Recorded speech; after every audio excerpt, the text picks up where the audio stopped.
My name is Anthony, and I am 39 years old. And if there is one thing I've learned in life, it's that pain has a way of humbling you. I never thought I would see the day when my own mother would turn her back on me in my darkest hour, mocking me when I was already broken, only to one day taste the exact same bitterness she laughed at. But that is exactly what happened after my divorce. I met Julia when I was 26. She was smart, funny, and she had this way of walking into a room and making everyone pay attention without even trying. We dated for a couple of years, and by the time I was 28, we got married. For a while, life felt good. We bought a small townhouse, we went on trips, we talked about having children. I thought we were building something strong. But cracks started forming after the fifth year. She complained that I worked too much, that I wasn't present enough, that she felt lonely even when I was in the same room. I, on the other hand, thought she expected perfection, and I couldn't keep up. By the time I was 35, our marriage was hanging by a thread. Arguments became routine. She accused me of not loving her the way she needed. I accused her of being ungrateful and distant. The final straw came when she admitted she had been talking to another man for months. She swore it hadn't gone physical, but emotional betrayal is still betrayal. I couldn't forgive her, and she couldn't forgive me for not being the husband she thought she deserved. Within 6 months, we were divorced. The divorce gutted me. We didn't have children, but splitting the house, the savings, and all the little things we had built together felt like watching years of my life crumble into dust. I moved into a tiny apartment with secondhand furniture, while she kept the house and most of what was inside it. I remember sitting on that lumpy couch one night, looking at bare walls, feeling like a failure. All around me, people my age were moving forward, buying bigger homes, raising families, posting smiling photos online, while I was starting over from scratch that I expected my mother to comfort me. She had always been the person I called when things went wrong, the one who told me everything would be okay. But instead, when I told her about my struggles, about how lonely the apartment felt, about how I barely had money left after paying alimony and rent, she laughed. Not a nervous laugh, not a comforting laugh, but a sharp, mocking laugh that cut me deeper than any insult. "Well, Anthony," she said, shaking her head, "maybe if you had been a better husband, she wouldn't have left you. Maybe this is what you needed to learn your lesson." Her words stunned me. "Mom, are you serious? I just lost my marriage, my home, half my savings, and you're telling me I deserved it?" She crossed her arms, her voice cold. "I told you from the beginning Julia was too good for you. You work too much. You don't know how to keep a woman happy. This is on you, Anthony. Don't expect sympathy." I left her house that night with my chest burning, tears stinging my eyes. I had gone there desperate for comfort, for reassurance that I wasn't completely worthless, and instead, I got cruelty. And it didn't stop there. Whenever we spoke on the phone, she made little jabs. "Still living in that shoebox?" she'd ask. Or, "Maybe next time you'll think twice before screwing up a marriage." She even told relatives at a family gathering, "Anthony can't handle being alone. Poor boy doesn't know how to cook for himself." They laughed, and I felt my face burn with shame. The weight of it was unbearable. I was already beating myself up, already lying awake at night, wondering if I had ruined my own life, and my mother, the one person I thought I could always count on, was pouring salt in the wound. For 2 years, I struggled. I threw myself into work, picking up extra shifts to cover my bills. I tried dating, but my heart wasn't in it. Every time I thought about letting someone in, I remembered Julia's betrayal and my mother's mocking words, and I pulled back. Friends drifted away as I became more isolated.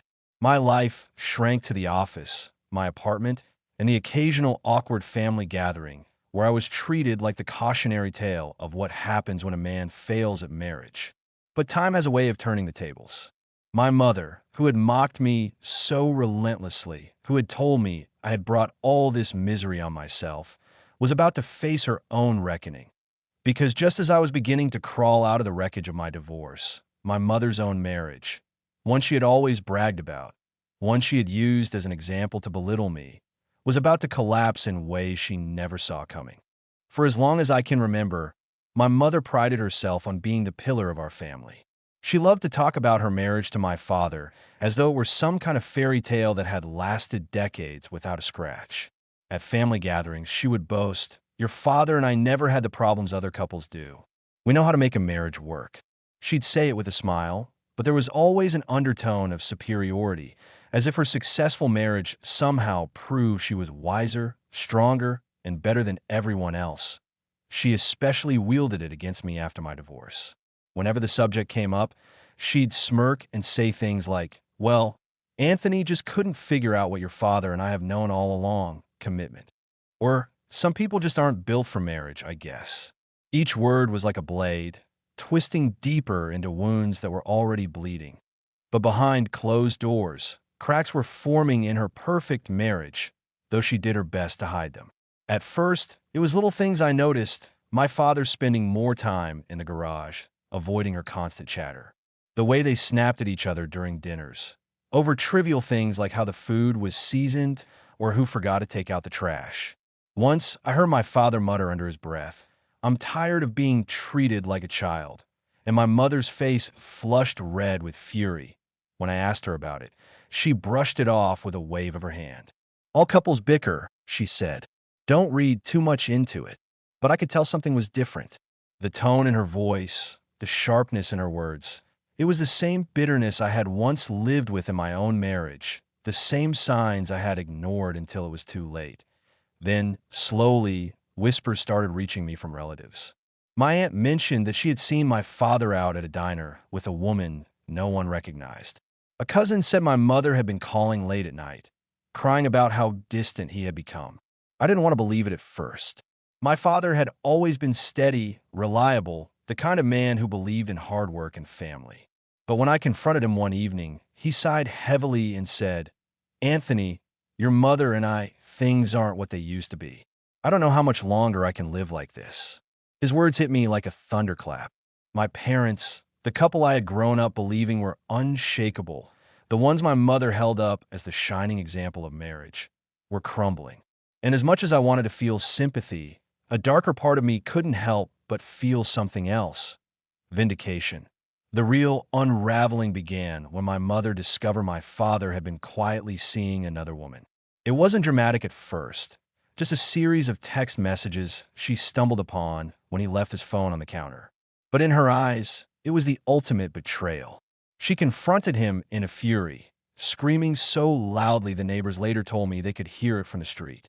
For days afterward, she called me constantly, her voice breaking with rage and disbelief. "Can you believe your father would do this to me?" she sobbed. "After everything I've given him, after all these years?" I listened, but part of me remembered those cold nights when she had mocked me for being a failure. Part of me remembered her words, "Maybe if you had been a better husband, she wouldn't have left you." And now, she was saying the very same thing I had once said: "I don't know what else I could have done. I tried. I gave everything." The irony was almost too much to bear. But her nightmare didn't stop there. The arguments escalated, and soon my father moved out of the house. My mother was left alone, sitting in the same silence she had once mocked me for. She called me late at night, her voice trembling, saying, "Anthony, I don't know how to be by myself. I can't stand this emptiness." I sat there listening, gripping the phone tightly, a storm raging inside me. A part of me wanted to tell her, "Now you know how it feels. Now you understand." Another part wanted to slam the phone down, to shut her out the way she had shut me out. But despite everything, she was still my mother. And even though she had kicked me when I was down, I couldn't bring myself to do the same. Over the next months, her marriage dissolved completely. The woman my father had been seeing wasn't just a fling. She was someone serious, someone he eventually moved in with. My mother filed for divorce, something she had once sworn would never happen in her life. The process was brutal. She cried constantly about losing the house, about splitting their savings, about the humiliation of having to start over at nearly 60 years old. And all I could think was, this is exactly what you mocked me for. When I came to visit her one day, I found her sitting at the kitchen table with bills spread out around her, tears in her eyes. The house was eerily quiet, stripped of my father's presence. She looked up at me and whispered, "Anthony, I don't know how to do this. I don't know how to start over." The words echoed in my head because they were the same words I had once spoken to her.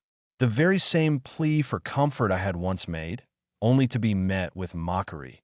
And in that moment, I realized the wheel had turned. The pain she had dismissed in me had come back to her full force.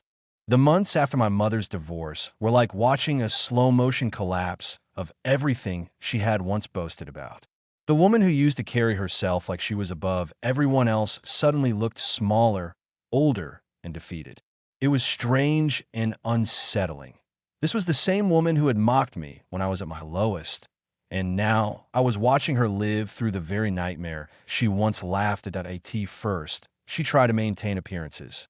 She insisted on hosting Sunday dinners, though the house felt hollow without my father there.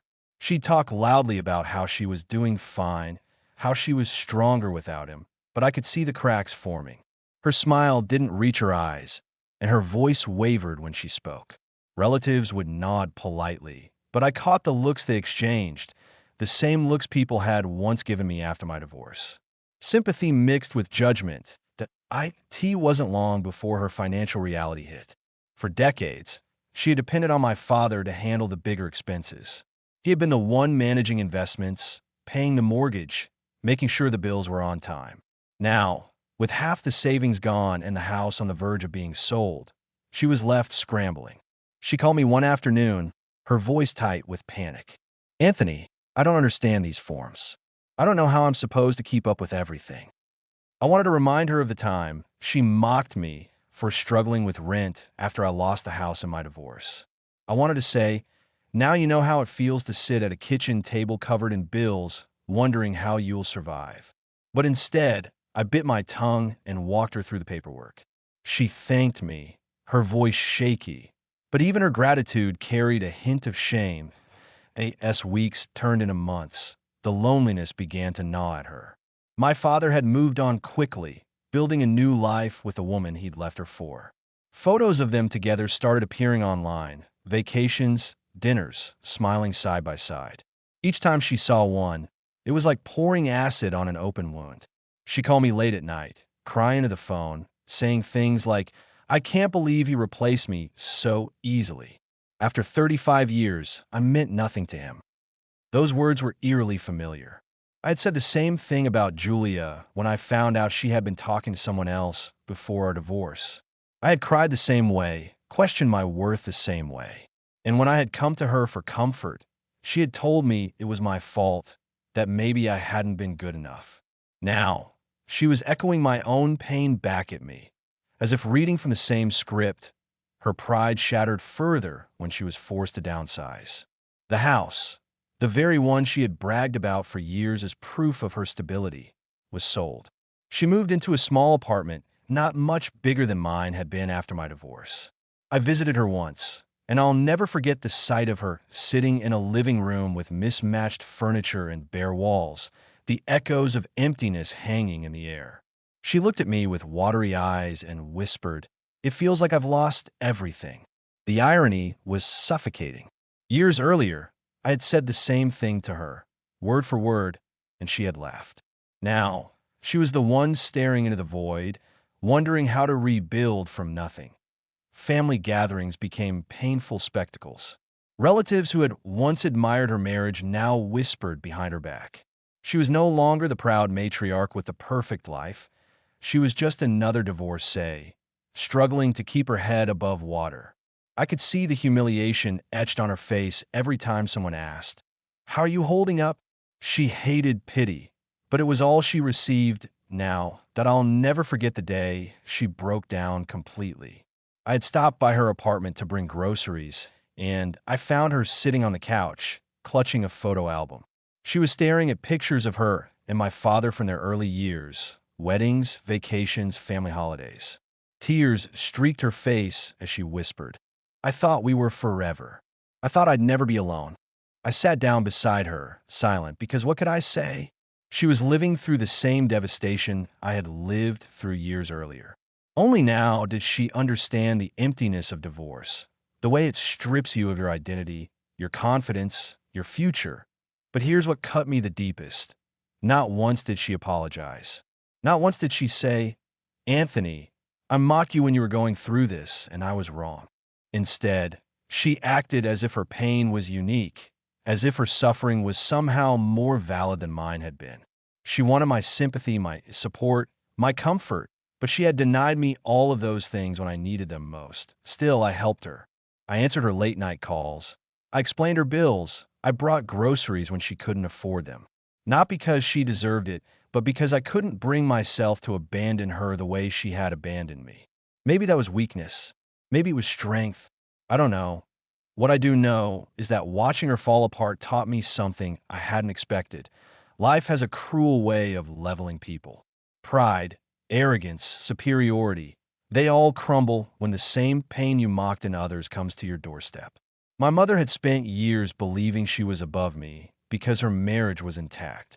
But now she was exactly where I had been, alone, broke, and desperate. And though I never said it out loud, a part of me thought, now you finally know what it feels like.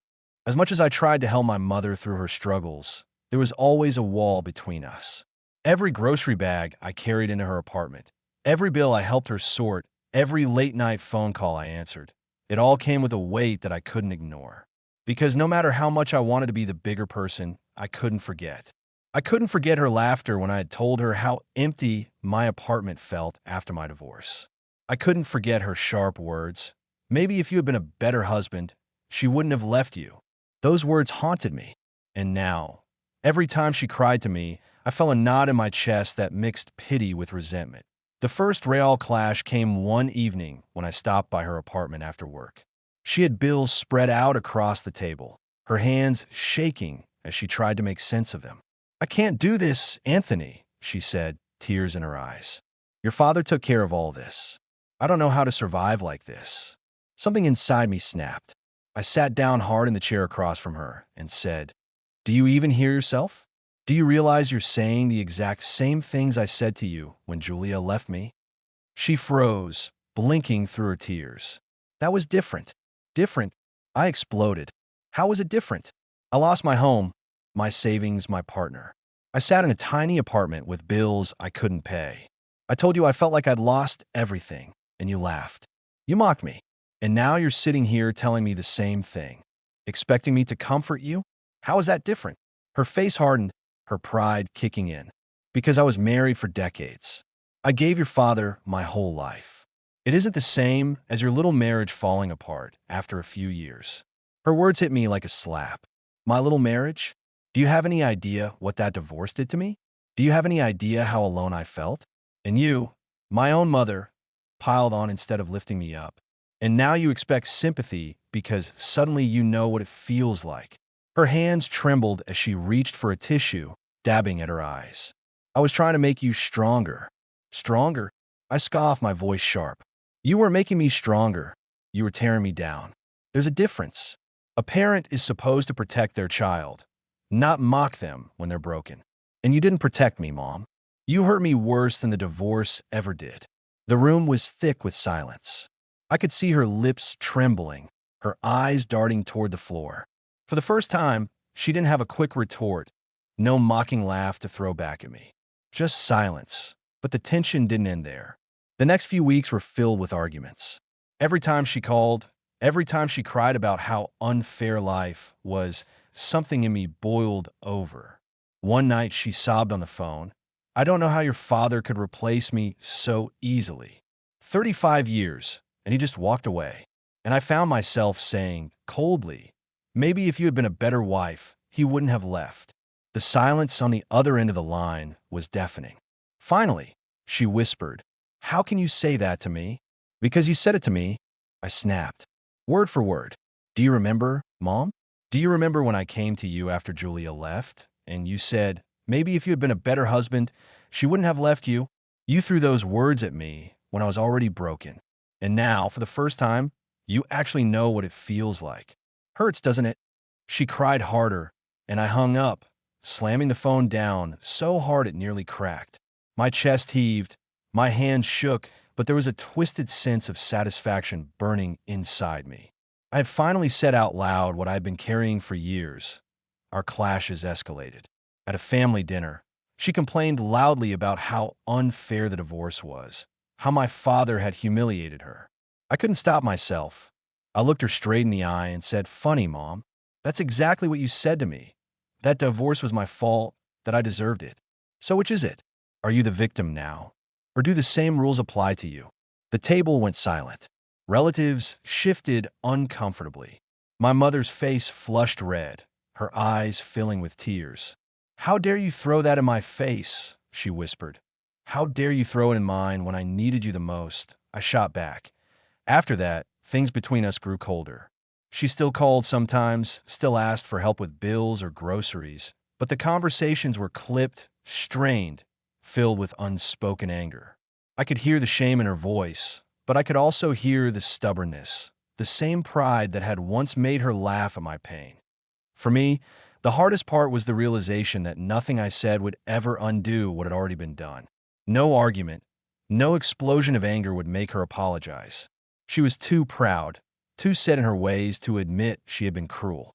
And so, every conversation felt like walking across broken glass, painful, unavoidable, leaving wounds that never fully healed.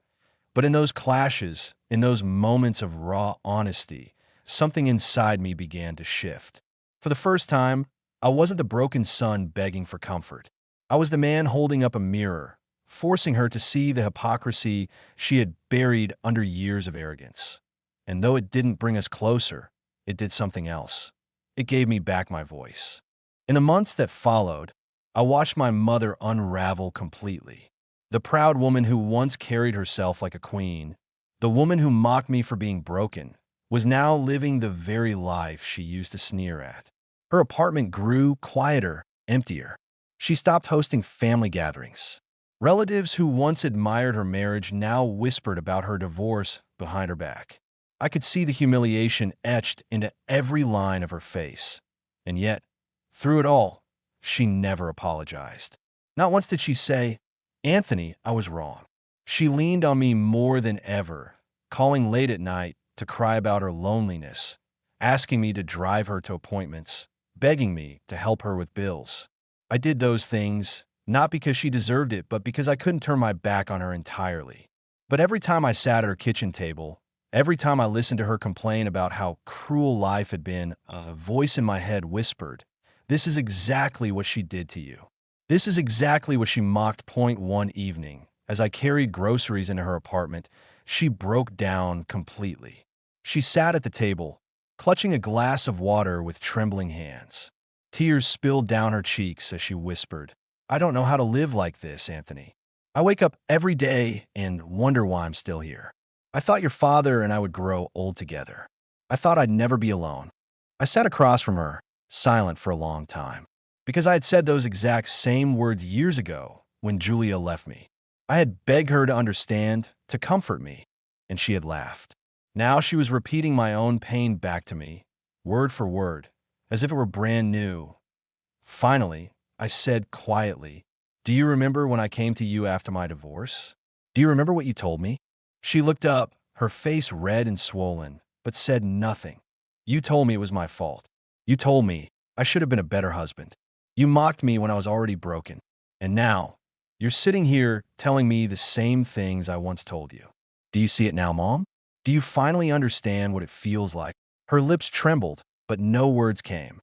She lowered her head, ashamed, unable to meet my eyes. For the first time, I saw the truth settle into her, the realization that she had been cruel, that she had failed me when I needed her most. That moment should have felt like victory, but it didn't. There was no satisfaction, no justice in watching her crumble. Instead, all I felt was a deep, aching sadness. Because if she had been capable of understanding this years earlier, maybe things could have been different between us. Maybe we wouldn't have carried so much bitterness, so many unspoken wounds. In the weeks that followed, I began to let go, not of her, but of the resentment that had been chaining me for years. I realized that waiting for an apology that would never come was only poisoning me further. My mother was who she was: proud, stubborn, flawed. She would never admit how badly she had hurt me. But I didn't need her apology anymore that I had survived my divorce. I had rebuilt my life piece by piece. Even when she told me I was worthless, I had carried my pain alone, and in doing so, I had grown stronger. stronger than she ever gave me credit for. And now, watching her stumble through the very same darkness, I understood something I hadn't before. Her cruelty had come from arrogance, but also from fear. Fear of ever facing the same fate. And when that fate came for her, it crushed her in a way it hadn't crushed me. Because she had never learned how to be broken. She had never learned how to rebuild. Today, our relationship is complicated. I still answer her calls, still checking on her, but the bond we once had is gone. There's no trust, no real closeness. What's left is duty, a quiet sense of obligation. And maybe that's enough. But for me, the lesson is clear. Pain is a teacher that spares no one. The same struggle I faced and she mocked came back to her like a shadow, proving that none of us are immune. Divorce doesn't care how long you've been married, how proud you are, or how loudly you laugh at someone else's suffering. It levels everyone the same way. My name is Anthony. I am 39 years old, and I was mocked by my own mother when my life fell apart. But in the end, I rose again. And though she now walks through the same fire, I no longer carry her cruelty as a wound. I carry it as a reminder. A reminder that I survived what she thought would break me. And in that survival, I found something she never did: peace.